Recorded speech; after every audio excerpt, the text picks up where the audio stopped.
Warga di Waduk Kalimati, Prambon, Sidoarjo digegerkan dengan pengendara motor yang menabrak pagar pembatas jalan dan terjebur masuk ke dalam waduk. Dari hasil pemeriksaan polisi diketahui motor yang ditumpangi dua orang warga Nganjuk ini melaju kencang di sekitaran waduk.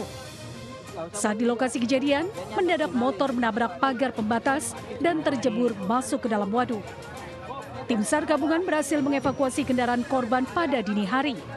Sementara kedua korban baru berhasil dievakuasi dalam kondisi meninggal dunia pada siang harinya dan langsung dievakuasi ke kamar jenazah Rumah Sakit Anwar Medika.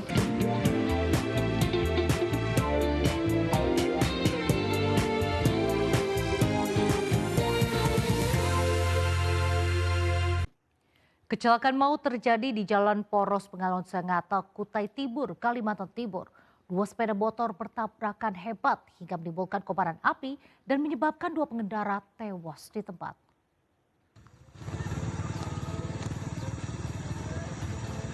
Kecelakaan terjadi di Simpang Berdau Jalan Poros Bengawan Sangatta. Dua sepeda motor yang saling bertabrakan langsung terbakar. Warga yang berada di lokasi berupaya memadamkan api dengan alat seadanya, namun api terlanjur membesar dan melahap kedua kendaraan. Akibat insiden tersebut, dua pengendara tidak sempat menyelamatkan diri dan meninggal dunia di lokasi kejadian. Kendaraan Vixion itu menghindari lubang, kemudian berjalan ke tengah jalan, lalu bertabrakan dengan sepeda motor Genio. Seperti itu. Untuk percikan api atau dan sebagainya tentang petunjuk kecelakaan lalu lintas kami masih mendalami. Polisi kini mengamankan dua kendaraan yang hangus terbakar sebagai barang bukti. Dari Kutai Timur, Kalimantan Timur, Ardi Wirya, iNews melaporkan. Diduga mabuk, seorang pemotor beserta penumpang yang dibojenginya tewas setelah motor yang dikendarainya menabrak pembatas jalan dan masuk waduk Kalimati, Prambon, Sidoarjo, Jawa Timur. Motor korban berhasil dievakuasi dari waduk, sementara kedua korban tewas berhasil dievakuasi pada pagi hari. Warga di Waduk Kalimati, Prambon, Sidoarjo digegerkan dengan pengendara motor yang menabrak pagar pembatas jalan dan terjebur masuk ke dalam waduk. Dari hasil pemeriksaan polisi diketahui motor yang ditumpangi dua orang warga Nganjuk ini melaju kencang di sekitaran waduk. Saat di lokasi kejadian, mendadak motor menabrak pagar pembatas dan terjebur masuk ke dalam waduk. Tim SAR gabungan berhasil mengevakuasi kendaraan korban pada dini hari. Sementara kedua korban baru berhasil dievakuasi dalam kondisi meninggal dunia pada siang harinya dan langsung dievakuasi ke kamar jenazah Rumah Sakit Anwar Medika Krian, Sidoarjo. Diduga kuat, korban dalam keadaan mabuk saat mengendarai kendaraan. Korban ditemukan ketika perahu diturunkan lalu dirogoh. Terus korban pertama ketemu warga Nganjuk, lalu untuk kedua setelah naik sepeda diangkat baru ketemu korban yang kedua. Untuk kepentingan pemeriksaan, saat ini bangkai kendaraan korban yang berhasil dievakuasi keluar dari waduk diamankan di Polsek setempat. Sementara kedua korban telah dibawa pihak keluarga untuk dimakamkan. Dari Sidoarjo, Jawa Timur, Prabono Putra, iNews melaporkan.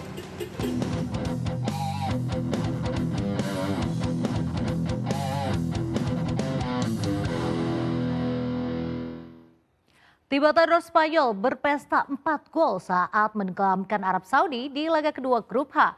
Berkat kemenangan ini, pasukan Luis de la Fuente menguasai klasemen grup dengan 4 poin.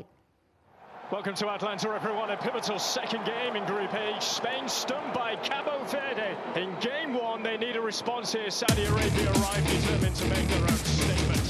Tim Matador Spanyol membuka keunggulan di menit 10 berkat sambaran Lamine Yamal meneruskan umpan silang Michael Oyarzabal. His moment. He has arrived at the World Cup. This is his day, first game. Menit 21 giliran Oyarzabal menambah keunggulan Lavria Roja. Golnya tercipta hasil sontekannya memanfaatkan bola liar di depan gawang. Whose goals were crucial in qualifying. Maybe the first of many. 3 menit berselang Oyarzabal memperlebar skor memanfaatkan umpan tandukan Dani Olmo.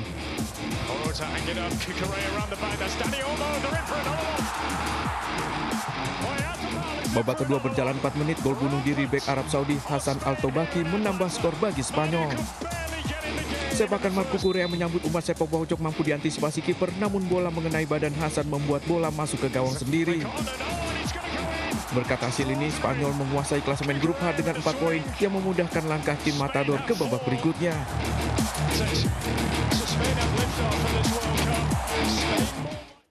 Timnas Mesir memetik kemenangan dalam laga kedua grup G menghadapi Selandia Baru. Tertinggal lebih dulu, Mohamed Salah dan kolega membalikkan keadaan lewat skor 3-1.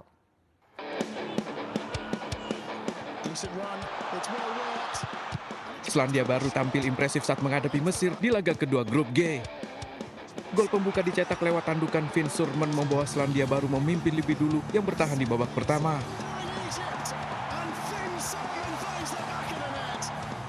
Mohamed Salah dan kolega bangkit di babak kedua. Skor penyimbang datang di menit 58, umpan silang terukur dikirim Mohamed Hani, diteruskan kepala Mustafa Ziko.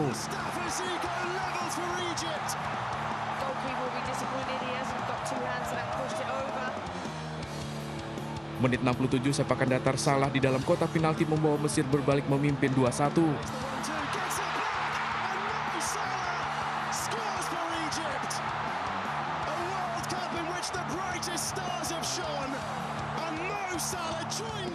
Mahmoud Trezeguet memastikan Mesir memetik kemenangan 3-1 hasil tandukan meneruskan umpan sepak pojok Salah. Hasil ini menjadi kemenangan pertama Mesir di fase grup yang sekaligus membawanya memuncaki klasemen grup G.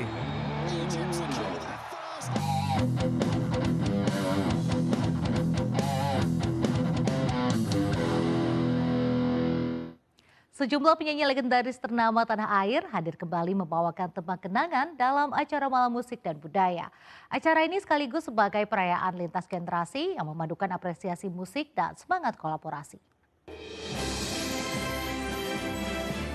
Sejumlah penyanyi legendaris tanah air seperti Dian Piscesa, Endang Estorina, dan Obi Besak bernostalgia kembali dalam acara musik lintas generasi bertajuk Legacy in Harmony.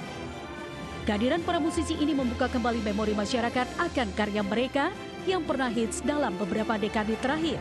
Diinisiasi oleh Chang Oili, JY, Lina Subari, Tatik Suhartati, dan Hana Lilis, Legacy in Harmony hadir sebagai ruang untuk mempertemukan para pelaku seni dan penikmat musik sebagai perayaan warisan masa lalu dengan semangat masa depan.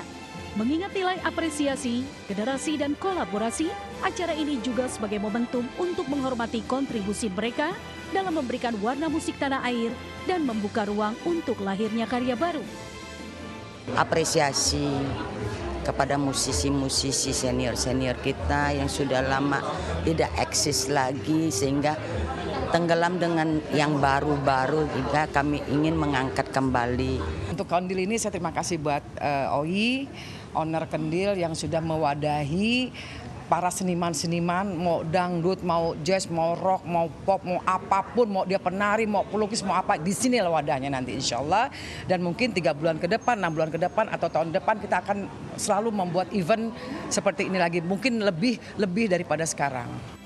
Selain menghadirkan penampilan para musisi senior, acara ini juga menjadi panggung peluncuran 2 karya terbaru milik Hetty Sanjaya yang mempresentasikan semangat generasi dalam industri musik Indonesia. Dari Jakarta, Indra Setiabudi, Santo Sadu, iNews melaporkan. Pemirsa, setelah dilaksanakan di kota Yogyakarta, audisi Miss Indonesia 2026 juga digelar di Jakarta. Bertempat di MNC Studios Tower 3 Kebonjeruk, Jakarta Barat, para peserta sangat antusias mengikuti audisi terakhir yang digelar selama 2 hari.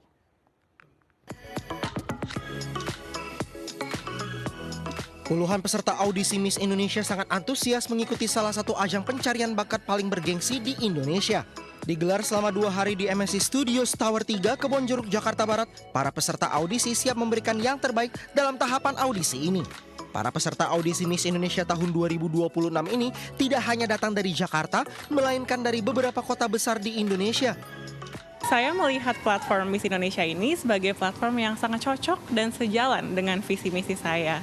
Karena seperti yang kita tahu ya, jiwanya Miss Indonesia ini di Beauty with a Purpose-nya, di mana saya juga sangat tertarik karena saya sudah memiliki program social project yang ingin saya jalankan dan kembangkan. Kalau untuk persiapannya sejauh ini yang pasti banyak berdoa, setelah itu juga sebelumnya telah melakukan riset-riset juga kira-kira akan seperti apa tahapan audisinya dan sisanya mempersiapkan diri. Sejumlah tahapan penilaian dijalani para peserta. Pintar dan memiliki kepribadian yang menakjubkan serta memiliki jiwa sosial yang tinggi menjadi salah satu syarat utama. Tentunya harapan kita bisa menemukan sosok wanita muda Indonesia yang memiliki wawasan yang luas, berpenampilan menarik, dan tentunya mempunyai kepedulian yang tinggi. Karena yang kita cari memang sangat khusus ya untuk yang Miss Indonesia tahun ini. Jakarta menjadi kota terakhir dalam rangkaian audisi Miss Indonesia 2026 untuk mencari talenta terbaik dan mampu menghadirkan bakat-bakat wanita terbaik Indonesia. Tim Liputan iNews melaporkan. Pemirsa, memasuki usia setengah abad, Sangha Theravada Indonesia gelar puncak pengecoran Rupang Buddha Nusantara di Vihara Dhamacaka Jaya, Jakarta Utara. Mustaka atau bagian kepala Rupang dicor sebagai simbol persatuan umat Buddha se-Nusantara. Peringati tahun kencana setengah abad, Sangha Theravada Indonesia menggelar upacara pengecoran Mustaka Rupang atau bagian kepala patung Buddha Nusantara di Vihara di wilayah Jakarta Utara. Lebih dari 50 biku seluruh Indonesia hadir memimpin lantunan Parita Suci mengiringi proses pengecoran yang menggunakan logam hasil donasi umat Buddha se-Indonesia. Rupang ini dikerjakan seniman Sugito Sutarmin dari Amerta Art Studio yang prototipenya mengacu pada temuan Rupang Buddha di reruntuhan Kompleks Candi Sewu.